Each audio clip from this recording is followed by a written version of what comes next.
નમસ્કાર વિદ્યાર્થી મિત્રો, ધોરણ 8 વિષય સામાજિક વિજ્ઞાન વિશે આપણે અભ્યાસ કરીએ છીએ વિદ્યાર્થી મિત્રો, જેની અંદર ચેપ્ટર નંબર 2 ભારતમાં બ્રિટિશ શાસન. ભારતની અંદર બ્રિટિશ શાસન ઈસવીસન 1757થી ઈસવીસન 1857ના સમયની અંદર આ બ્રિટિશ શાસન કઈ રીતે ભારતની અંદર આવ્યું તો એના વિશે આપણે અભ્યાસ કરતા હતા વિદ્યાર્થી મિત્રો. તો આપણે રૈયતવારી પદ્ધતિ વિશેનો અભ્યાસ કરવા જઈ રહ્યા છે. આગળ તમે અભ્યાસ કરી ગયા. જો જોઈએ વિદ્યાર્થી મિત્રો તો કે રૈયતવારી પદ્ધતિ, તો નવા અભ્યાસક્રમની અંદર ઘણા બધા વિદ્યાર્થી મિત્રો નવા મુદ્દાઓ પણ આપેલા છે.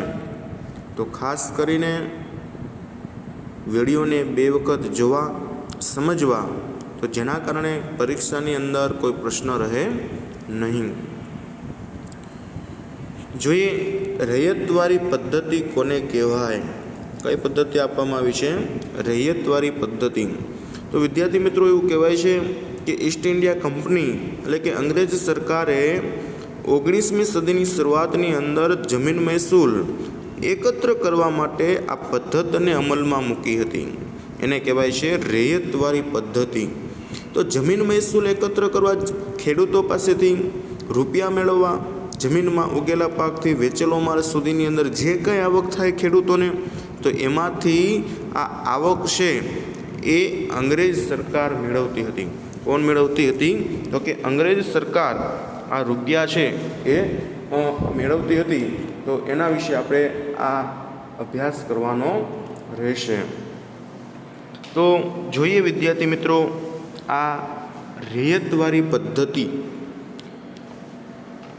ચોપડી ન હોય વિદ્યાર્થી મિત્રો તો વિડીયોની અંદર વ્યવસ્થિત ધ્યાન આપજો, કેમ કે નવો અભ્યાસક્રમ છે. અને જો ચોપડી હોય તો તમારે બાજુમાં રાખવાની છે ખોલીને, જેથી કરીને આપણે વ્યવસ્થિત રીતે એને સમજી શકીએ. તો જોઈએ વિદ્યાર્થી મિત્રો, 19મી સદીની શરૂઆતમાં ઈસવીસન 1820ની અંદર મુંબઈ અને મદ્રાસ એટલે હાલનું ચેન્નાઈ જેવા વિસ્તારમાં શું શરૂ થયું? તો કે રૈયતવારી પદ્ધતિ લાગુ કરવામાં આવી. એક જ યાદ રાખવાનું છે, રૈયતવારી પદ્ધતિ એટલે શું? તો કે જ્યારે અંગ્રેજો અહીંયા હતા ત્યારે મહેસૂલ પદ્ધતિ ખેડૂતો પાસેથી લેવામાં આવતી હતી. તો આ પદ્ધતિને રૈયતવારી પદ્ધતિ તરીકે ઓળખવામાં આવે છે. તેના પ્રેરણતા હતા થોમસ મુનરો. આ શરૂઆત કરનાર વ્યક્તિ કોણ? તો થોમસ મુનરો હતા. એ પણ અંગ્રેજ અફસર છે.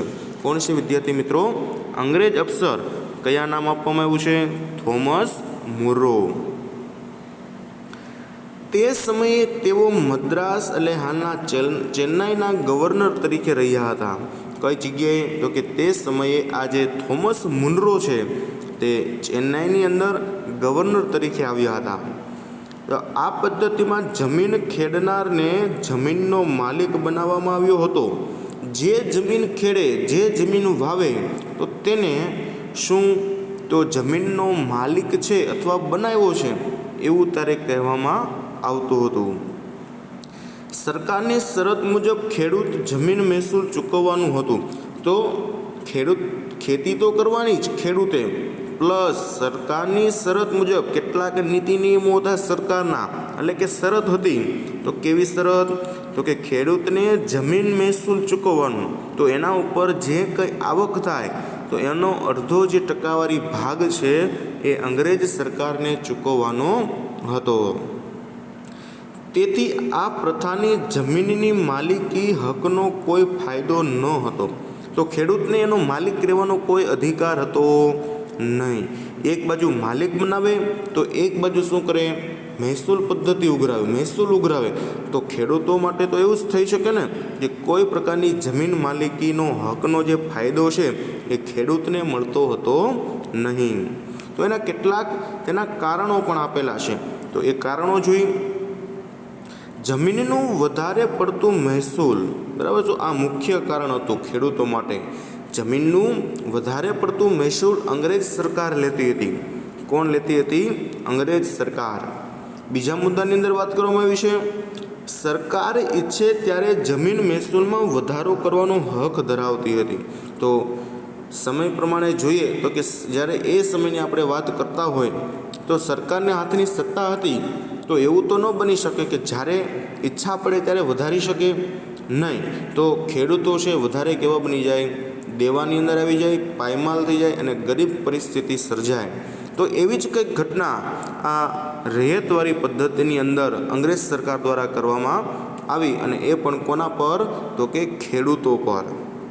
એટલે સરકારે ઈચ્છે ત્યારે જમીન મહેસૂલની અંદર વધારો કરી શકતી હતી. સરકાર જ્યારે એમ થાય કે આજે આપણે મહેસૂલ પદ્ધતિમાં આજથી આપણે વધારો કરી દેવો છે, તો ત્યારે એ કરી શકતી હતી.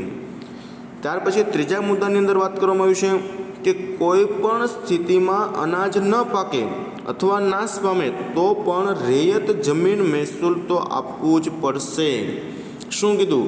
કે ખેડૂતો જમીન વાવે છે, જમીનની અંદર ઉગે તો પણ ભલે અને ન ઉગે તો પણ ભલે, એટલે અનાજ પાકે તો પણ ભલે અને ન પાકે તો પણ ભલે, પણ ખેડૂતોએ મહેસૂલ આપવું જ પડશે એવી સરકારની આવી રૈયત જમીન મહેસૂલ પદ્ધતિ અપનાવી હતી. તો એટલા માટે તેનું નામ પડ્યું છે રૈયત પદ્ધતિ.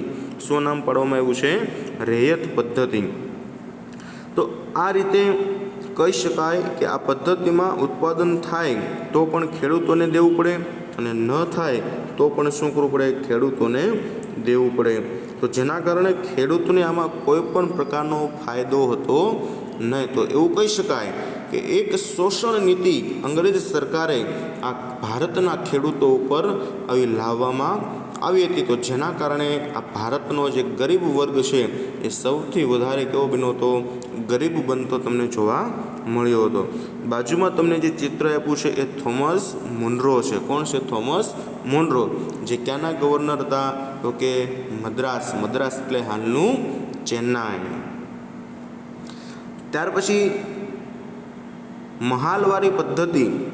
મહાલવારી પદ્ધતિ તમને આપવામાં આવી છે. જેવી પદ્ધતિ આપણે જોઈ રૈયત પદ્ધતિ ખેડૂતો ઉપર, એવી જ પદ્ધતિ કંઈક તમને જોવા મળે છે. તો જોઈએ તો મહાલવારી પદ્ધતિની અંદર જોવા જઈએ તો કે જમીન મહેસૂલ મહાલવારી પદ્ધતિ દાખલ, એમાં પણ એવી જમીન મહેસૂલ પદ્ધતિ છે એનું નામ છે એ ફેરવવામાં આવેલું છે. તો જોઈએ મહાલવારી પદ્ધતિનો અમલ ઉત્તર પશ્ચિમ પ્રાંતની અંદર થયો, એટલે કે ઉત્તરના ભાગની અંદર અને પશ્ચિમના ભાગની વચ્ચે આ મહાલવારી પદ્ધતિ અંગ્રેજ સરકાર દ્વારા શરૂ કરવામાં આવી હતી. મધ્ય ભારતના કેટલાક પ્રદેશોમાં થયો હતો. તો મધ્ય ભારતનો જે ભાગ છે એની અંદર ઉત્તર બાજુનો ભાગ અને પશ્ચિમ ભાગનો ભાગ છે, એમાં મધ્ય ભાગની અંદર કેટલોક આ મહાલવારી પદ્ધતિની શરૂઆત કરવામાં આવી હતી. કોણે શરૂઆત કરી હતી? તો એવું પણ આપણે કહી શકીએ તો કે વોલ્ટ મેકેન્ઝી. કોણ છે? મેકેન્ઝી નામના અંગ્રેજ અધિકારીએ ઈસવીસન 1822માં મહાલવારી પદ્ધતિ દાખલ કરી હતી. ત્યારે ફરીથી જોઈએ તો કે વોલ્ટ મેકેન્ઝી નામના અંગ્રેજ અધિકારીએ ઈસવીસન 1822માં મહાલવારી પદ્ધતિ દાખલ કરેલ હતી. તો આ મહાલવારી પદ્ધતિ એટલે શું? એમાં શું હોઈ શકે? એમાં આ પદ્ધતિ કેવી છે? તો એના વિશેની આપણે સમજૂતી મેળવીએ તો કે જોઈએ તો કે બ્રિટિશ મહેસૂલ દફતર એટલે કે રેકોર્ડમાં ગ્રામ અથવા ગ્રામના સમૂહ માટે મહાલ શબ્દ પ્રયોગ થતો હતો. તો ગ્રામ એટલે આપણે ખબર પડે ને, બરાબર છે, કે દફતર એટલે કે રેકોર્ડ, જ્યારે બ્રિટિશ મહેસૂલની તિજોરી, બરાબર છે, ગ્રામ અથવા ગ્રામ સમૂહ માટે મહાલ શબ્દનો પ્રયોગ થતો હતો. મહાલનું એકમ ગ્રામ અથવા ગ્રામનો સમૂહ થતો હતો. આ પ્રથા અનુસાર મહેસૂલનું એકમ ખેતરનું ખેતર નહીં પણ સમગ્ર ગ્રામ કે ગ્રામની જમીનના સમૂહનો સમાવેશ થતો હતો. શું કીધું? આ પદ્ધતિમાં અનુસાર મહેસૂલ એક એકમનું નહીં, કોઈ એક ખેતરનું નથી, આખા સમૂહનું છે. આખા સમૂહની અંદર આ સમાવેશ થતો તમને જોવા મળે છે. આગળ કેવું હતું, રૈયતવારી પદ્ધતિમાં એક ખેડૂતે આટલું મહેસૂલ પદ્ધતિ ચૂકવવાની, આટલું રૂપિયા ચૂકવવાના, પણ આની અંદર એક વ્યક્તિ દ્વારા નથી, આખા સમૂહ દ્વારા છે. કેવું બતાવવામાં આવ્યું છે, આખા સમૂહ દ્વારા. આ પદ્ધતિમાં ગામનું સંરક્ષણ કરી, આ પદ્ધતિમાં ગામનું શું કરવામાં આવે છે, સ્વસર કરી અથવા ખેતરોના ઉત્પાદનની આવક વગેરે ધ્યાનમાં લઈ જમીન મહેસૂલ નક્કી કરવામાં આવતું.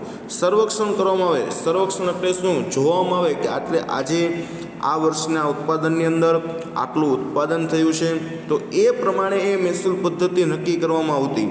આટલું ઓછું થયું છે તો પણ એ પ્રમાણે નક્કી કરવામાં આવતી. એટલે કે પહેલાં સર્વેક્ષણ કરવામાં આવતું. શું કરવામાં આવતું, સંરક્ષણ કરવામાં આવતું, અને કેટલી આવક થવાની છે, કેટલું ઉત્પાદન થવાનું છે, તો એ પરથી શું કરવામાં આવતું, જમીન મહેસૂલ પદ્ધતિ નક્કી કરવામાં આવતી હતી. અને એ પણ પદ્ધતિ કઈ, તો કે મહાલવારી પદ્ધતિ છે એ નક્કી કરવામાં આવતી હતી. આથી આ પદ્ધતિ મહાલવારી પદ્ધતિ તરીકે ઓળખાય છે. જમીન મહેસૂલ વસૂલ કરવાની જવાબદારી ગામના મુખ્યને સોંપવામાં આવતી. ગામના મુખ્ય એટલે સરપંચ, ગામના મુખ્ય એટલે કોણ થશે, તો કે સરપંચને સોંપવામાં આવતી હતી.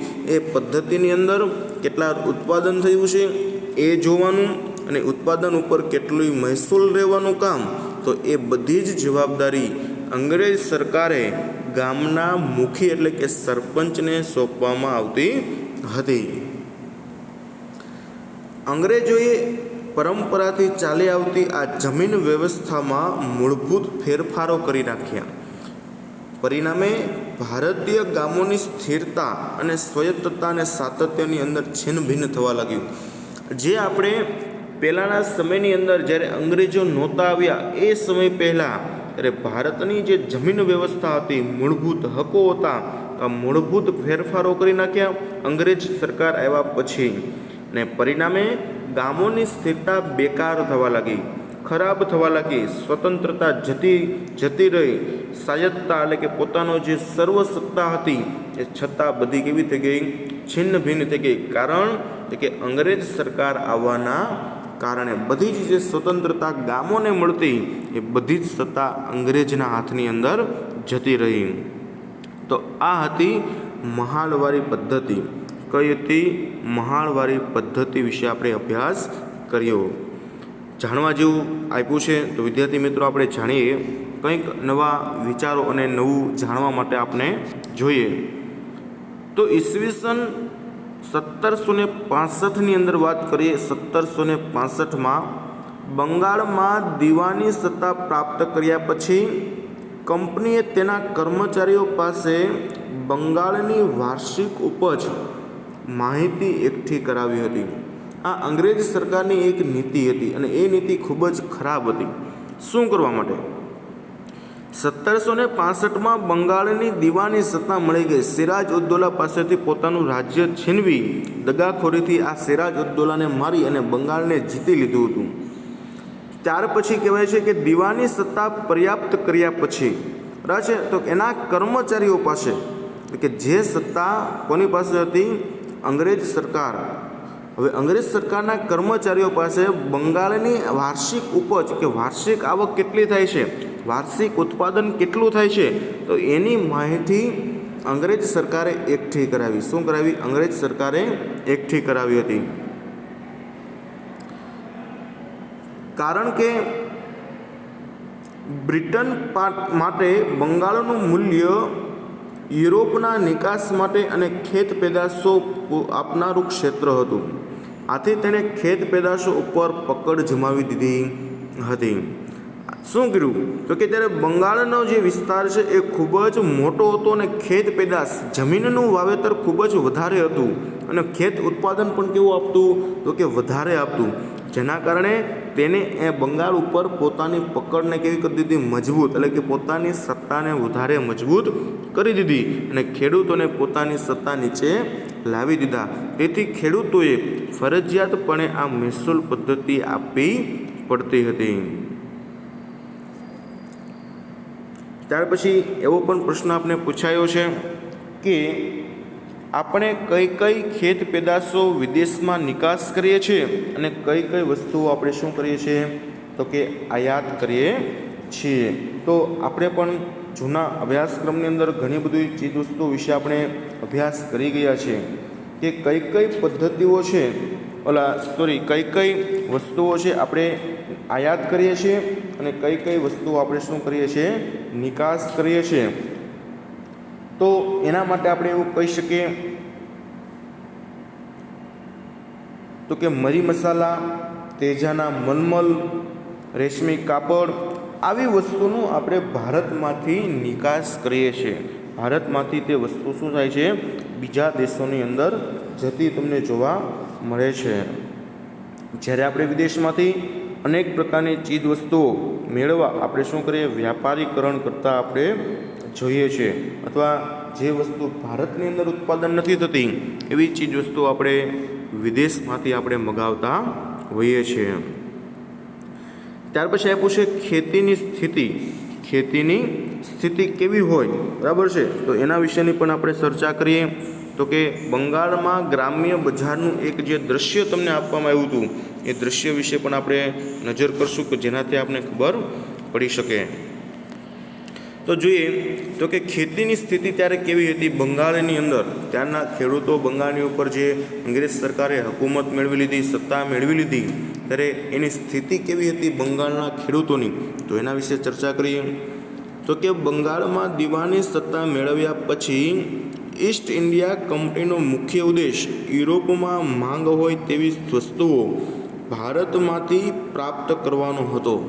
શું કીધું તો કે બંગાળની સત્તા મેળવ્યા બાદ અંગ્રેજ સરકાર એટલે કે યુરોપના દેશોને એવી માંગ હતી કે ભારતની અંદર જે કંઈ ચીજ વસ્તુ ઉત્પાદન થાય એ ચીજ વસ્તુઓ એને ક્યાં મોકલવાની તો કે યુરોપના દેશોમાં મોકલવાની એવી ત્યાં એની માંગ તમને જોવા મળતી હતી. આથી તેણે બંગાળ, બિહાર અને ઓડિશા જેવા તે સમયના જે સમૃદ્ધ પ્રદેશ હતા, સારા પ્રદેશો હતા તેના પર પોતાની સત્તા શું કરી લીધી સ્થાપી લીધી. આ ભારતના એવા રાજ્યો હતા કે જે સમૃદ્ધ રાજ્યો હતા, સારા રાજ્યો હતા, સંપત્તિવાળા રાજ્યો હતા તો તેણે ત્યારે શું કરી લીધું તેની સત્તા જમાવી લીધી હતી. કંપની ભારતના ખેત પેદાશોના ખરીદ વેચાણના બજારો ઉપર પોતાનો ઇજારો સ્થાપવા માગતી હતી. તો ઇજારો એટલે શું તો કે એની હરીફાઈ સામે કોઈ હોઈ શકે નહીં, કેમ કે એની જ કંપનીનું વેચાણ થાય તો લોકો બધા ક્યાંથી લેવાના છે ત્યાંથી. એની સામે કોઈ હરીફાઈ હોય, કોઈ સામે બીજી વ્યક્તિ કોઈ વેચતું હોય તો કદાચ લોકો ત્યાંથી ખરીદી શકે, વેચી શકે. પણ આ અંગ્રેજ સરકાર સામે કોઈ હરીફાઈમાં હતું નહીં, તેથી એનો ઇજારો કહેવાય. શું કહેવાય છે ઇજારો સ્થાપવા માગતી હતી.